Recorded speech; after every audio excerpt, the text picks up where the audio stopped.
नमस्कार दोस्तों, मैं सीएम मनोज गुप्ता स्वागत करता हूं आप सबका हमारे YouTube channel all about taxes पर।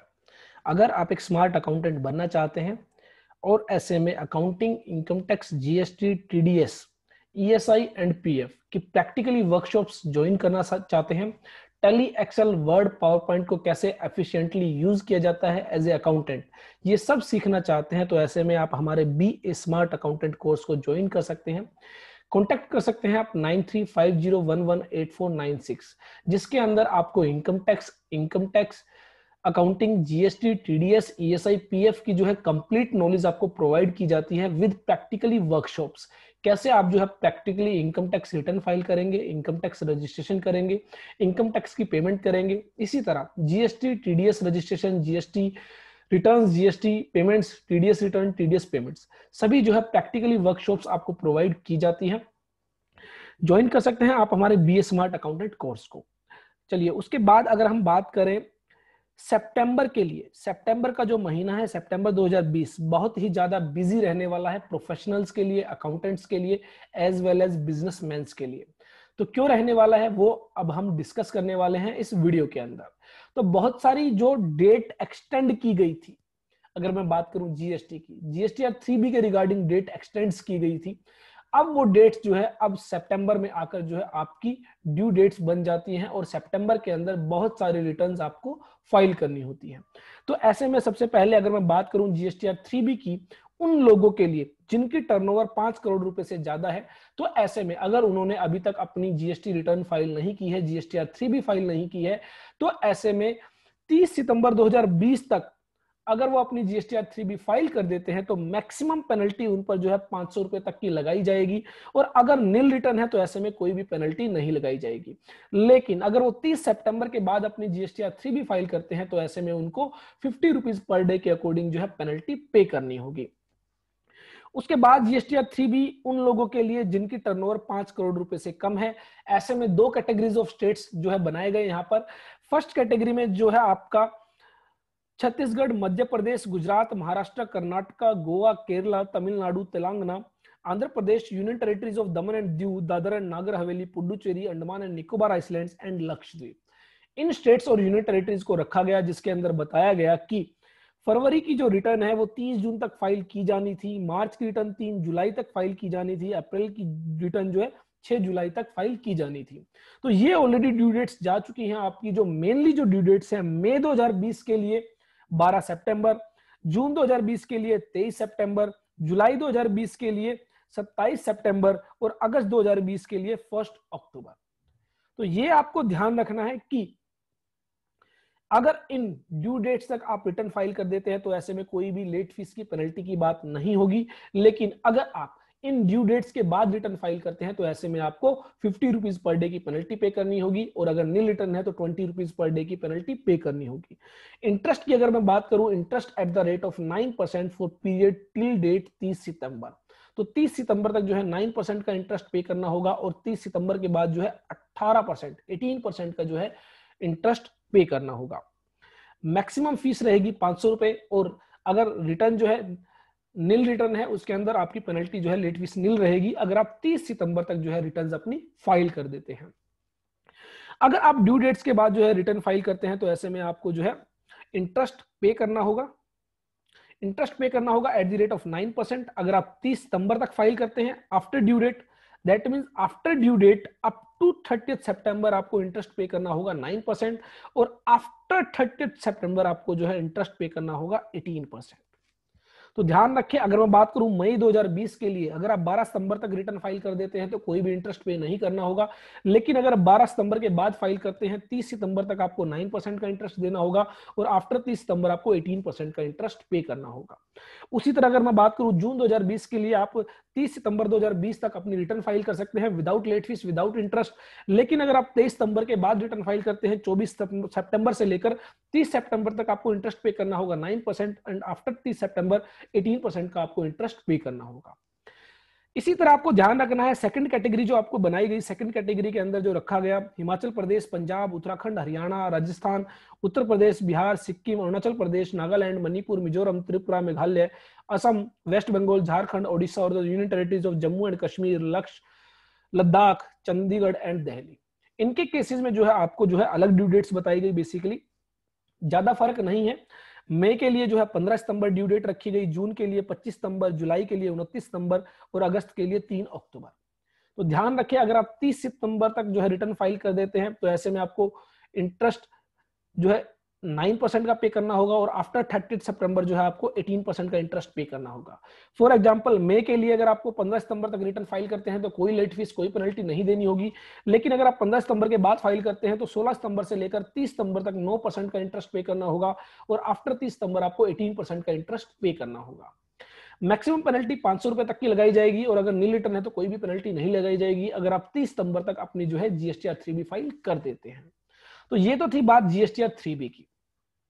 इसके अलावा और बहुत सारी ऐसी बातें हैं जो आपको ध्यान रखनी है, जिनके लिए 30 सितंबर तक की आपकी जो डेट रहेगी। सबसे पहले फाइनेंशियल ईयर 1920 के लिए अगर आपकी जो आउटवर्ड सप्लाई है जो आप रिपोर्ट करना भूल गए तो सितंबर की रिटर्न के अंदर जो है आप उसको जो है डिक्लेयर कर सकते हैं, शो कर सकते हैं, एंटर कर सकते हैं। लेकिन आफ्टर सितंबर आप जो है अपनी जो आउटवर्ड सप्लाई है उनको जो है एंटर नहीं कर पाएंगे, अपडेट नहीं कर पाएंगे। Under GST the last date to add any missing outward sale is the due date of filing of return for the period of September 20। तो सितंबर 20 की रिटर्न्स के अंदर ही आप कोई, अगर मान लीजिए आपका कोई सेल इनवॉइस रह गया था जो आपने एंटर नहीं किया था, वो आप एंटर कर सकते हैं। तो ऐसे में आप वर्किंग करें अपनी अभी से ही 1/4/2019 से लेकर 31 मार्च 2020 तक की जो भी आपकी आउटवर्ड सप्लाई है वो सही से चेक करें। अगर कोई भी आउटवर्ड सप्लाई जो है आपकी मिस हो गई है, जो आपने जो है डिक्लेयर नहीं की है, तो ऐसे में आप सितंबर की रिटर्न के अंदर उसको डिक्लेयर कर सकते हैं। Also the registered person shall undertake the reconciliation in order to find out any missing invoice which was left out during the period. Basis the reconciliation undertaken, if any invoice reported earlier are not correct, the same has to be adjusted, modified till the filing of GSTR 1, GSTR 3B for the month of September 20. तो financial year 1920 के regarding अगर आपको कोई invoice change किया जाना है तो वो भी आप सितंबर की रिटर्न के अंदर कर सकते हैं। आफ्टर सितंबर जो है आप रिटर्न के अंदर, अगर आप सितंबर 2020 की रिटर्न के अंदर उसको अपडेट नहीं करते हैं तो आप उसके बाद उसको अपडेट नहीं कर पाते हैं। उसके बाद GSTR 2A रिकंसिलिएशन। तो ये अभी हमने बात की आउटवर्ड सप्लाई की, अब बात करते हैं इनवर्ड सप्लाई की। तो इनवर्ड सप्लाई के अगेंस्ट जो है आपको चेक करना होगा कि आपकी जो जीएसटीआर 2A के अंदर जो इनवर्ड सप्लाई है और जो आपकी बुक्स ऑफ अकाउंट्स के अकॉर्डिंग जो इनवर्ड सप्लाई है वो मैच हो रही है या नहीं। अगर कोई डिफरेंस है तो ऐसे में आप जो है सप्लायर से कॉन्टेक्ट करेंगे जिससे भी आपने इनवर्ड सप्लाई रिसीव की है और जो भी आपका डिफरेंस है उसको सही करने की कोशिश करेंगे। Under GST Act, reconciliation means recording every transaction that took place during a period while also ensuring that the data filed by the supplier matches with the recipient. This enables one to make sure that no sale or purchase are missing or wrongly reported in the GST returns. तो make sure आपकी outward supply as well as inward supply दोनों ही सही से आपने जो है enter की है, अपडेट की है।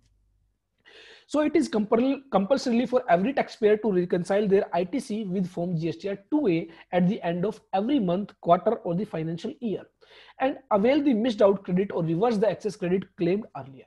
तो GSTR 2A के बेसिस पर आप देखते हैं कि अगर आपने कोई ITC ज्यादा क्लेम कर लिया तो आप उसको रिवर्स करेंगे और अगर आपने कम क्लेम किया है तो आप उसको क्लेम कर सकते हैं सितंबर 2020 वाली रिटर्न के अंदर। Reversal of ITC on account of non-payment of consideration within 180 days. Rule 37 के अकॉर्डिंग अगर आप किसी सप्लायर की 180 डेज के अंदर पेमेंट नहीं करते हैं तो ऐसे में आपने जो भी आईटीसी लिया है वो आपको रिवर्स करना होता है। तो ऐसे में आप यहाँ पर चेक करेंगे कि 180 डेज के रिगार्डिंग जो भी आपका रिवर्सल है वो आप सितंबर 2020 का जो पीरियड जो रिटर्न है उसके अंदर आप उसको रिवर्स करेंगे।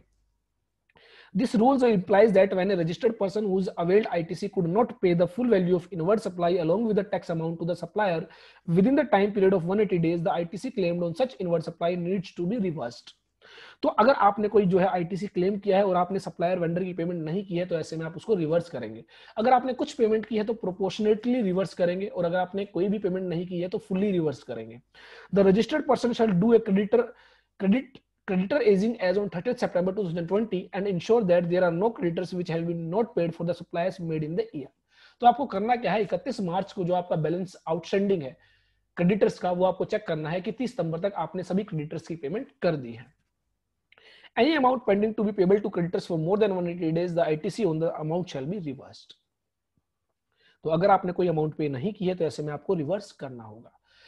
ऐसे में ही आपको जो है apportionment of ITC attributable to exempt supplies under rule 42 and rule 43। तो अगर आप टैक्सेबल सप्लाई के साथ exempt सप्लाई भी जो है प्रोवाइड करते हैं तो ऐसे में आपको ध्यान रखना होता है जो भी आप कॉमन ITC है जो आप क्लेम करते हैं वो आपको एग्जम्प्ट सप्लाई के प्रोपोर्शनेट जितना आईटीसी है वो आपको रिवर्स करना होता है।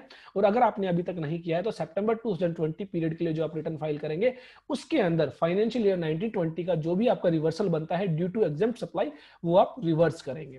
तो rule 42 and rule 43 states the procedure of apportionment of ITC in respect of inputs और इनपुट सर्विसेज और capital goods which attract the provision of section 17 subsection 2 being partly used for the business and partly used for other purposes or partly used for affecting taxable supplies including zero rated supplies and partly for affecting exempt supplies।